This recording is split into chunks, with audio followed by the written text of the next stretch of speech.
Welcome to TG24 TV. నేను శైలజ. 80వ స్వతంత్ర దినోత్సవం సందర్భంగా కుక్కట్పల్లి కాంగ్రెస్ పార్టీ ఇన్ఛార్జ్ బండి రమేష్ నియోజకవర్గంలో పలు డివిజన్లో ఏర్పాటు చేసిన స్వతంత్ర దినోత్సవ వేడుకల్లో స్థానిక నాయకులతో కలిసి పాల్గొని జాతీయ జెండాను ఘనంగా ఆవిష్కరించారు.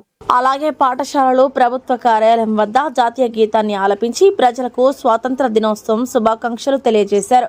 ఈ సందర్భంగా బండి రమేష్ మాట్లాడుతూ, ఎందరో దేశభక్తుల మహానుభావుల త్యాగ ఫలితంగానే మనకు స్వాతంత్రం సిద్ధించిందని, మనందరం వారి బాటలోనే నడుస్తూ దేశాన్ని ప్రగతి పథంలో నిలిపేందుకు కలిసికట్టుగా కృషి చేయాలని అన్నారు.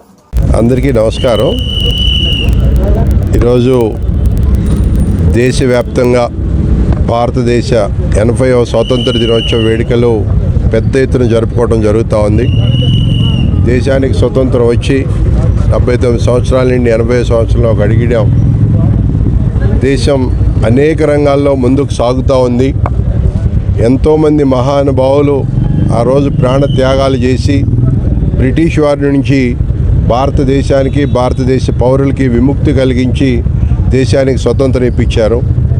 వారందరికీ కూడా జీవితాంతం భారతదేశంలో పుట్టిన ప్రతి వ్యక్తి కూడా రుణపడి ఉంటాడని ఈ సందర్భంగా తెలియజేస్తూ, ఏదైతే మహాత్మా గాంధీ గారంటే మహా వ్యక్తులు ఏ ఆశయాల మీదకైతే ఈ స్వాతంత్రాన్ని ఇచ్చారో, మనకి సమసమాజ స్థాపన జరగాలి, జనులందరూ కూడా ఏకతాటి మీదకి రావాలి, భారతదేశం ప్రపంచంలో అగ్రగామిగా నిలబడాలని చెప్పి ఆ రోజు ఆ పెద్దలందరూ కూడా మరి మనందరికీ స్వాతంత్రం ఇప్పించడం జరిగింది.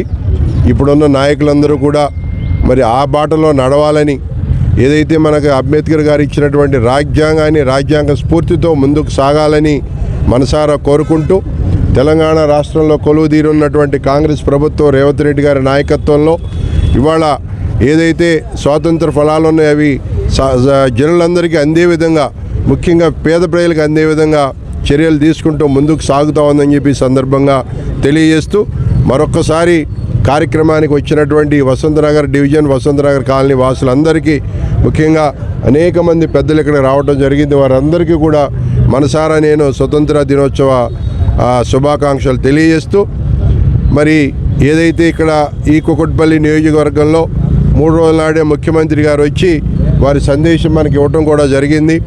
కుక్కట్పల్లి నియోజకవర్గ అభివృద్ధికి ప్రతి ఒక్కళ్ళు సహకరించాలని, తన వంతుగా తన కర్తవ్యం తను చేస్తానని, అట్లాగే ఇక్కడ ఉన్నటువంటి ఇన్ఛార్జి మంత్రి శ్రీధర్ బాబు గారికి కూడా వారు సందేశం ఇవ్వడం జరిగింది.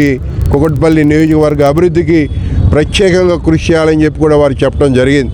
అందులో భాగంగానే మరి ఏదైతే ఈ చుట్టుపక్కల కాలనీ ప్రాంత వాసులు ఏదైతే ఇబ్బంది పడుతూ ఉన్నారో, మరి బంగారం అంటే మన కాలనీ, మన పట్టా భూములు ఉన్న ఈ దీన్ని 22A వేయటం మూలంగా రిజిస్ట్రేషన్స్ లేకుండా, పర్మిషన్ రాకుండా చాలామంది ఇబ్బంది పడటం జరుగుతూ ఉంది. దాన్ని అనేక సార్లు మేము ముఖ్యమంత్రి గారి దృష్టికి కూడా తీసుకెళ్ళాం, మరి హౌసింగ్ బోర్డు మంత్రి గారి దృష్టికి తీసుకెళ్ళాం, రెవెన్యూ మంత్రి దృష్టికి తీసుకెళ్ళడం జరిగింది. మొన్న మీటింగ్లో కూడా ముఖ్యమంత్రి గారు ఇమీడియట్గా ఈ ఇష్యూని సార్ట్అవుట్ చేయమని కూడా వారు చెప్పడం జరిగింది.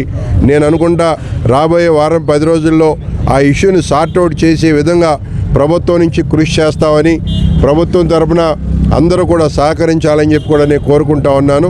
ఏదైతే రెవెన్యూ మినిస్టర్ గారు ఉన్నారో వారికి స్వతంత్ర దినోత్సవం నుంచి మేము ఇక్కడి నుంచి వారిని విజ్ఞప్తి చేస్తూ ఉన్నా, ఏదైతే మాకు ఈ 22A ఇబ్బంది ఉందో దాన్ని ఇమీడియట్గా తొలగించి మాకు మా ప్రజలందరికీ కూడా సంతోషకరమైన వార్త త్వరలో చెప్పాలని చెప్పి కూడా మనస్ఫూర్తిగా నేను కోరుకుంటా ఉన్నా.